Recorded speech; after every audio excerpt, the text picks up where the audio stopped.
30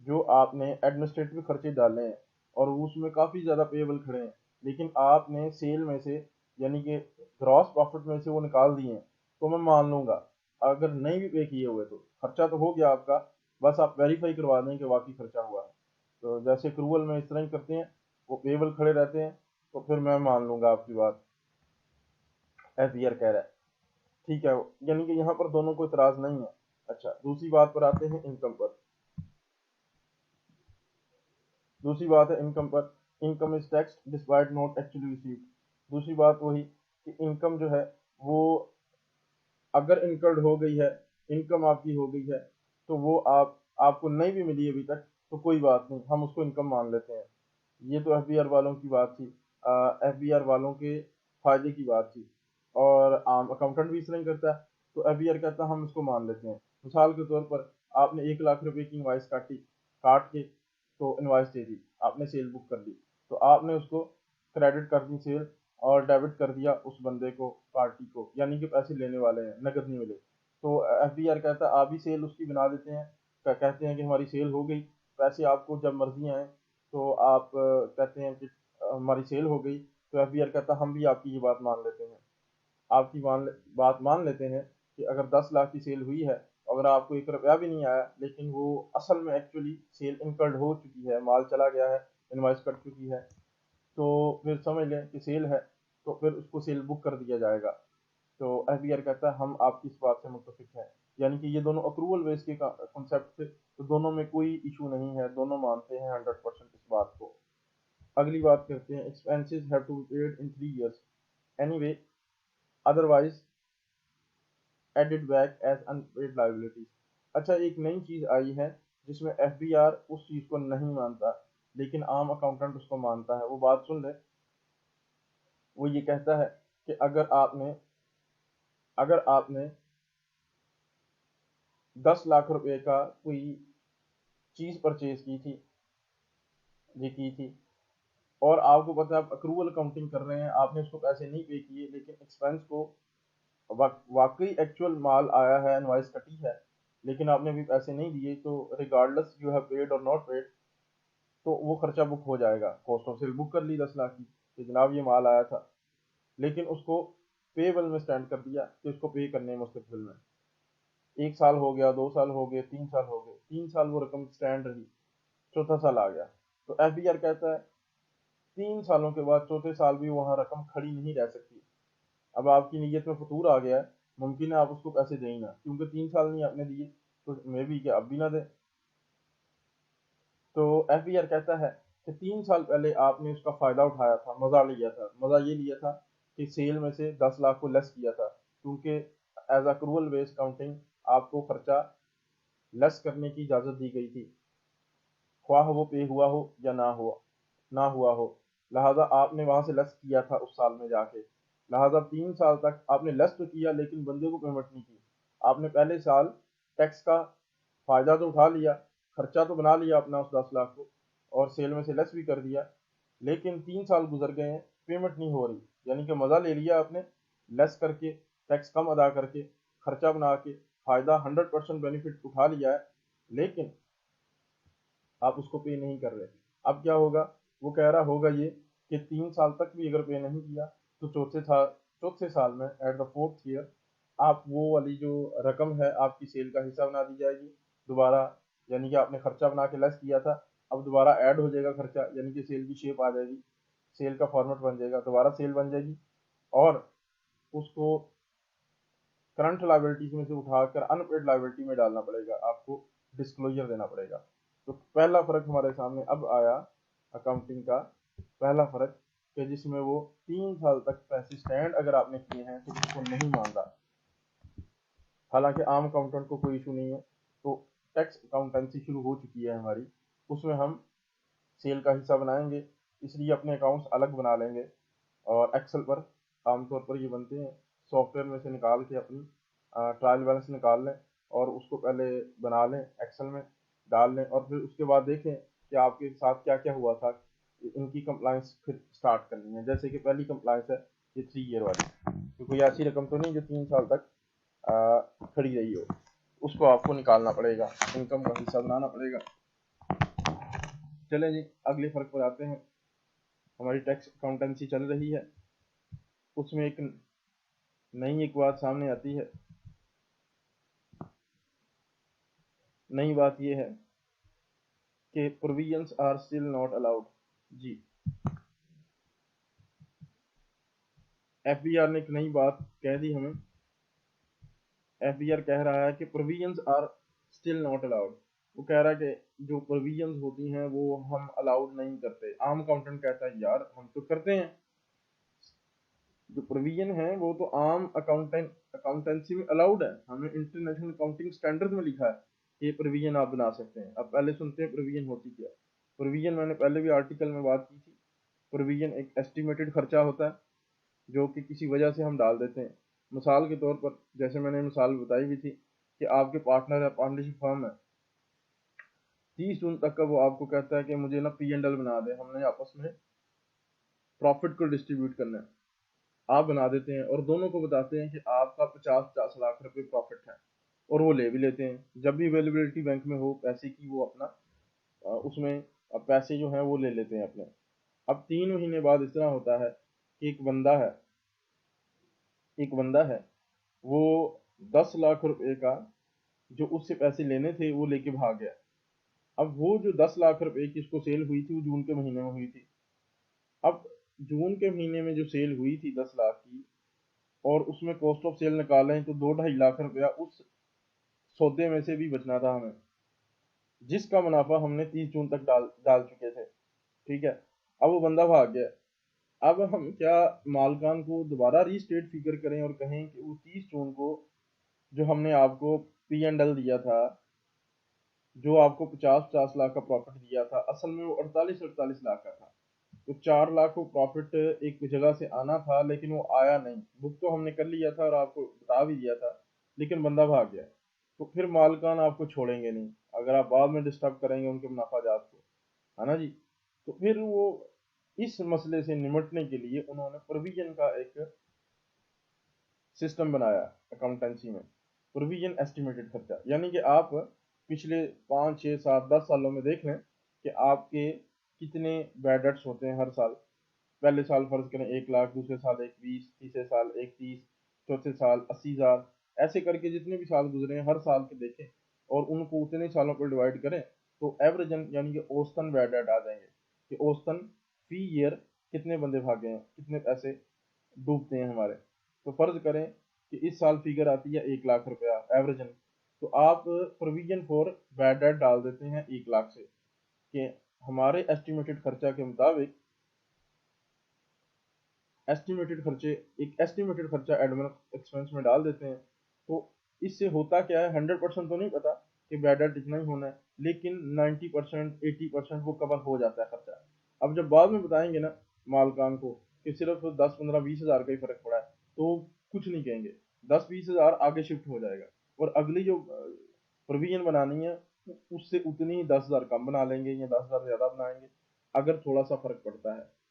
آپ نے cost accounting میں ایکچوئل ایف او ایچ اور اپلائیڈ ایف او ایچ ہے نا پڑے ہوں گے. وہ یہی چیز ہے جو پروویژن والی ہے، جو مستقبل کی پر یونٹ کاسٹ نکالنے کے لیے پہلے ہی سے خرچہ ڈال دیا جاتا ہے.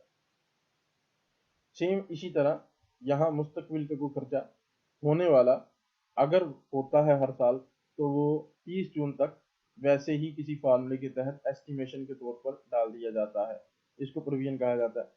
تو ایف بی آر کہتا ہے میں ان پروویژن کو نہیں مانتا. ایک بندہ بھاگا ہی نہیں، ایک بندہ گیا ہی نہیں، تو آپ پہلے اس کا خرچہ کیسے ڈال سکتے ہیں؟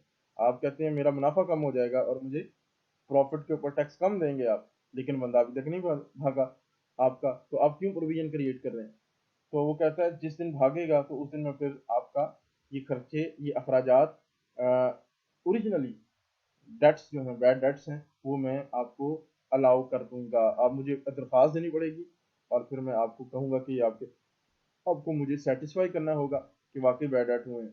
جس دن آپ نے مجھے سیٹسفائی کر دیا کہ بیڈ ڈیٹ ہوئے تو میں پھر آپ کو اس کا الاؤ کرنے کا اجازت دے دوں گا. آپ ایڈمن خرچے ڈال سکتے ہیں. لیکن اگر آپ یہ کہیں کہ آپ عام اکاؤنٹنسی یا مینجمنٹ اکاؤنٹنٹ کی طرح اس میں سے خرچے ڈالتے رہیں تو یہ الاؤ نہیں ہے. لہٰذا یہ دوسرا فرق نمودار ہوا ٹیکس اکاؤنٹنسی میں.